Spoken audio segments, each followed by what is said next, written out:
All right, so time for short stories with Twitch. Time to have some fun. This particular story dovetails on what I talked, or one of the topics I talked about in the first video, which was the National Coalition of Motorcyclists. And, you know, during my time in the club world, my favorite thing, hands down, every year was the National Coalition of Motorcyclists National Convention. And the first couple of years I got to go as just an attendee, or maybe it was like the first year. But after that, Double D and I were featured speakers at every N.C.O.M convention, you know? And so we'd speak, and then we'd spend the rest of the time, you know, either having meetings with various clubs or, you know, just partying with all the different clubs. And it was a lot of fun.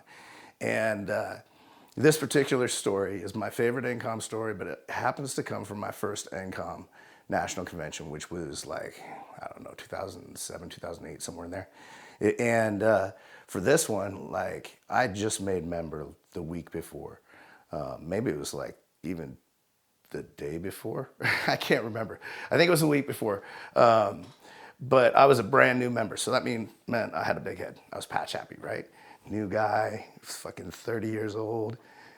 Shiny new patch, heading to N.C.O.M National, right? And I'd been told from the time I got involved in the club scene, because I was always around major 1% clubs, you know, they were all involved and proud of being involved in the Confederation of Clubs and the National Coalition of Motorcyclists. It's part of their club's heritage, right? And it's a proud part of it. And so as a hang-around, you know, I started learning about the COC.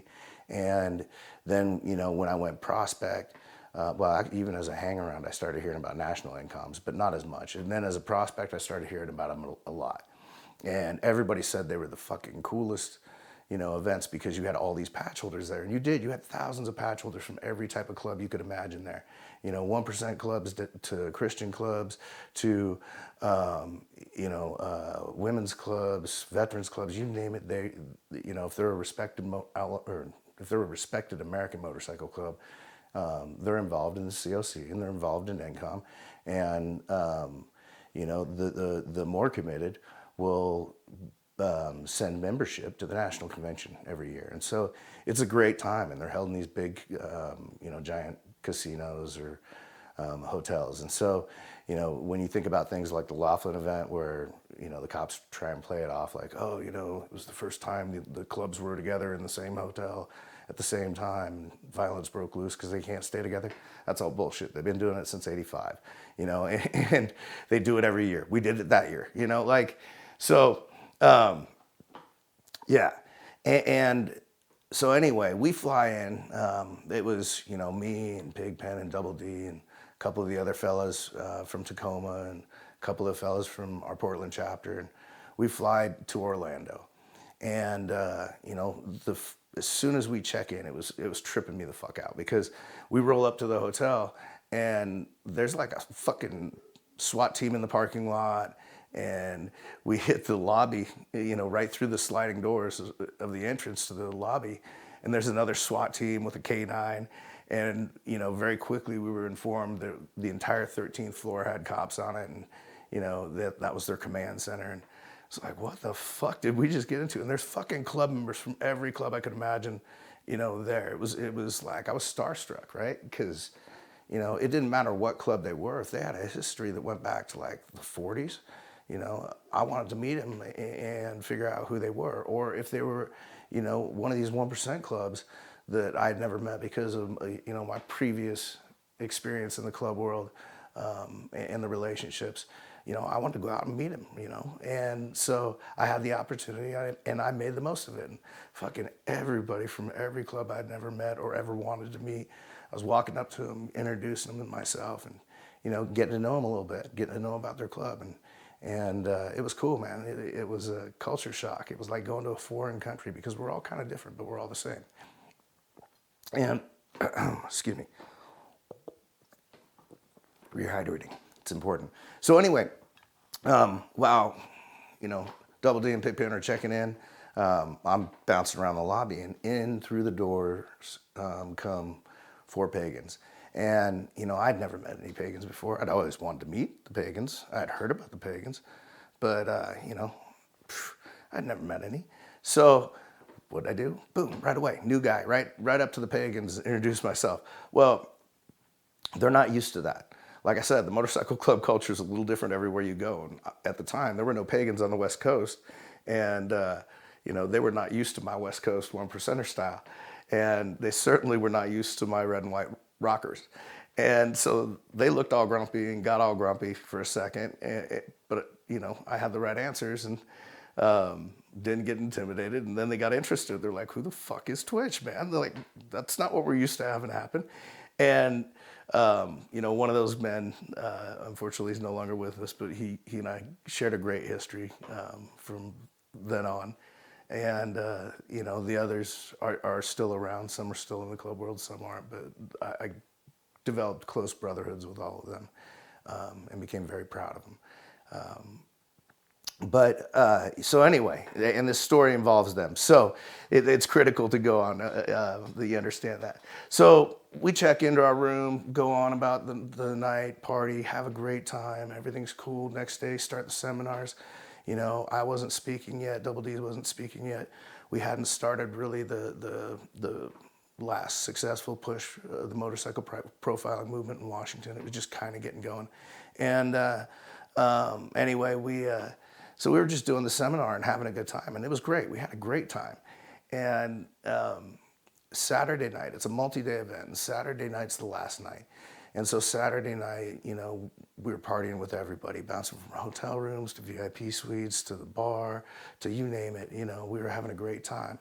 And you don't want that to end because you never, it's kind of like a family reunion. Once a year, you get to go and hang out with your brothers from all these other clubs because you develop close friendships and brotherhoods with them, And the politics are put aside and it is what it is, right? We're all there for a common purpose, and that's to protect the culture and to put our minds together and learn and do that. So it's a very positive environment for the most part. And so, you don't want that to end. And we stayed up Saturday night until it became Sunday morning. And about 2:30, 3 o'clock in the morning, we're sitting in the hotel lobby. It's me and Double D and Pigpen and our other brothers and some pagans and some guys from other clubs. And we're all sitting in these big comfy couches in the lobby that's kind of elevated between the bar and the sliding doors. And between us, we've got the fucking SWAT team still.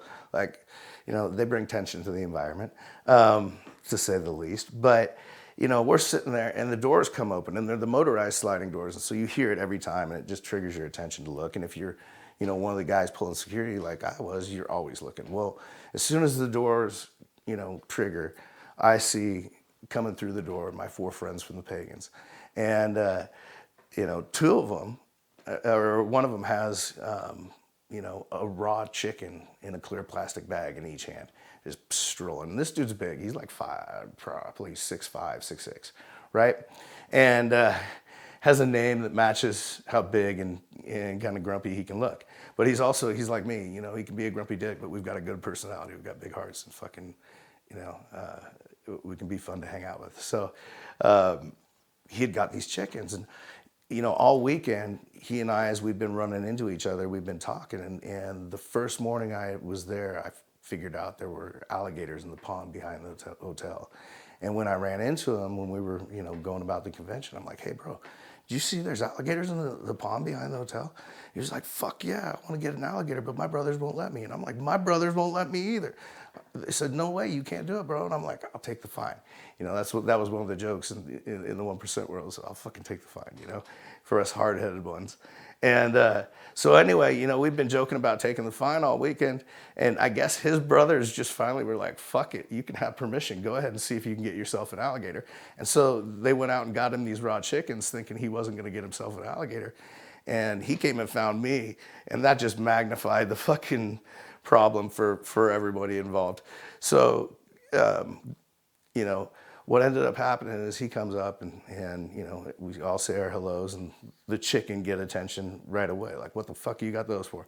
"Oh, my brother said I can go hunt alligators. So we're going out and going and hunting alligators." "Twitch, you want to go?" I'm like, "Oh, fuck, no, I got a job to do, and can't, got to stand here." And Double D chimes in. He's like, no, Twitch, fucking go on, whatever. And just kind of fucking, he was disgusted, but playing at the same time. And so, my brother said he watch out, and I fucking, took off with two of the pagans, right? And we head out the back of the hotel, and the back of the hotel had this really nice pool and this beautiful grass lawn that went right down into this pond. And the pond was big. It was like a 2-acre pond, man-made thing. And it had this dock, boardwalk, I don't know what the fuck you call it. It ran from the lawn out over the water, but it was like elevated at 6 or 8 feet above the water, and it had came to a T at the end, and was designed to look out and be nice and, be all romantic there by the pond. Well, so it's me and two pagans headed down to the romantic spot by the pond, and that drew the attention of two banditos from Texas, right? And so now we got two banditos from Texas. They're like, hey man, what are you guys doing with that chicken? Because they could clearly tell we were up to no good. And we're like, oh, we're gonna go catch some alligators, man. We've come up with a plan. We're gonna catch, an alligator. And they're like, we gotta go see this. So now, it's the outsider from Tacoma, two pagans from the Northeast, and two banditos from Texas. Now, they got alligators in Texas, and that's why the banditos were there, because they knew we were way in over our head, because there's no alligators in Tacoma, or in the Northeast, unless they're in the zoos.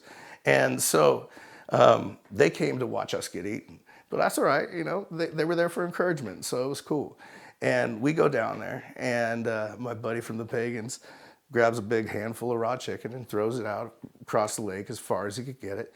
And it gets maybe halfway across this lake. And in the meantime, because like I said, I just made member about a week before or less, I pull out my Surefire flashlight that I had in my prospect kit that was still in my vest and start shining around the lake, and boom, big red eyes glow up. I'm like, oh, there it is right there, And we keep throwing the chicken, but it's only making it halfway across this lake, and it's kind of a big lake. But eventually, that fucking set of red orbs moved, and then it moved straight to where the splashes were, and then we could see, because there was enough light out there, we could see it chomping the fucking chicken in the water, and we're throwing pieces, and we're starting to throw them short, and we're luring it in. And we get it right below us, where it's right below us, and it's like an 8-foot drop down to this gator. And we're just dropping it straight down, and it's chomping up, and it's pretty impressive. But it dawned on us, how the fuck are we gonna kill it? And my buddy from the pagans is like, hey, how are we gonna kill it? Because, it's just gonna sink, and that's way too deep for us to dive and find it. And I'm like, oh, I got this, I got this. New guy syndrome, got it. And boom, I take off out of we're off the fucking boardwalk, down the lawn, into the water. I'm like shin deep in the water, and I've got 2 handfuls of raw chicken, and I'm holding them down the water, and I'm like, here, gator, come on, gator, come on. And my buddies from the pagans are laughing, and the banditos are laughing. All of a sudden, that gator that's at the end of the dock turns, and it's looking right at me. And I mean, I know they don't show any emotion, but I'm pretty sure it gave me a motherfuck you with its eyes. And then it fucking sank right below the surface of the water, and it starts coming at me.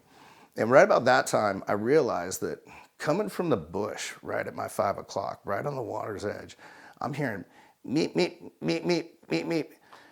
Fucking, I knew from watching Crocodile Hunter, those are baby gators, right? And holy fuck, I'm between what could be mama and the baby gators, right? So I gotta get the fuck out of there. And so, boom, what'd I do? Fucking waited, because that's the right thing to do, man. You're on a mission. We're gonna take that gator, and it's coming at me.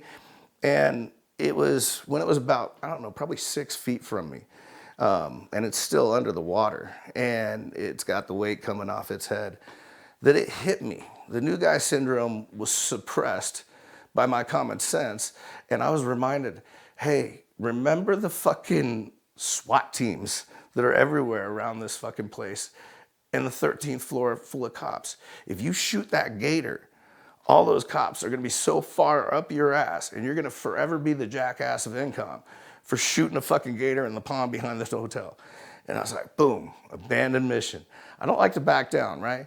and give up. But I had to give up. You know, it was for the good of all, not just me. And I didn't want to ruin everybody's good time. And so I backed out of the water, and that gator came right to the edge of the water, and it sat there and looked at me, and then kind of sunk down and looked at me. In the meantime, one of my buddies from the Pagans got so freaked out, he had taken off and ran inside. And so the rest of the guys are still there. They're laughing. I come out of the water. They're like, "You're fucking crazy, Twitch." And, you know, yeah, I'll give them that, right? But we all go back inside. And when we get back inside, the pagan that got so scared because he thought I was going to get eaten and ran was inside telling my brothers how he thought I got eaten, and they'd probably need to come outside and check. And so we all had a good laugh about that as we all come strolling in, and I'm right there just fine. But, you know, like, that was probably 2:30, 3 o'clock in the morning on a Sunday, on that Sunday morning at N.C.O.M when, you know, we all had a good laugh about that. And the following Wednesday, you know, just a few days later, we're home, and it's our club's open house night at our clubhouse where all the other clubs can, you know, come and hang out and have fun. And, you know, I'm there, we're all having a good time, and the clubhouse is packed like always. And one of our good friends, who's president of one of the local Bandito chapters, comes strolling in, and he's got this towel underneath his arm. You know, it's obviously got something wrapped in it. And I'm like, oh crap, what the fuck, what's going on tonight, right? Like, what do we get to talk about tonight? And so, you know, I got my eye on him. He seems to be in a great mood. He comes over and says hello to us, gives us all hugs. And he's like, "Twitch?" And I'm like, "Oh, fuck, what the hell did I do now?" He goes, "Nope, it's a good thing." He goes, "I heard a story about you." I was like, "Really? What'd you hear about me now?" He goes, "I heard that you tried to kill an alligator in Florida and you couldn't because it would have ruined everybody's income." And I was like, "Yeah." And he goes, "You know, I heard that story from brothers of mine from out of state. It's circulating around our club. And I thought it was so cool that I wanted to give you a gift that one of my brothers had given me." And so, you know, he hands me the towel and I unwrap it. And it's an alligator head. It's like, you know, yay big, and stuffed alligator head. It was beautiful. It is beautiful. And it's probably like my most treasured gift that I was given during my time in the club culture, you know, because it was a gift of honor and brotherhood and respect. And it's just, it's got an amazing story behind it. But like, I think one of the most important things I learned in the Outlaw Motorcycle Club culture is that your reputation is not, it's all about your deeds, right? And those deeds could be good or they could be bad. But if you do things that are genuine and designed around the idea of loyalty, honor, respect, and brotherhood, which us all alligator hunting together was, you know, it'll all work out, and you'll develop a good reputation and a good story. But doing stupid shit like, you know, keeping feuds alive that nobody wants kept alive ain't gonna do anything positive. Well, so that was a short story. I hope you enjoyed it. Like I said, I'll keep you updated on the thing with the guy in the place, in the video. And other than that, thanks again for your time. Thanks again for your support. If you like my content, I wasn't planning on being a YouTube content creator, but you know, I like sharing the history. And if you find it valuable, by all means, click like, subscribe, message me, let me know what you'd like to see me talk about, because you know, I want to do user-generated ideas rather than tell you what I think. So anyway, thanks again. Take care.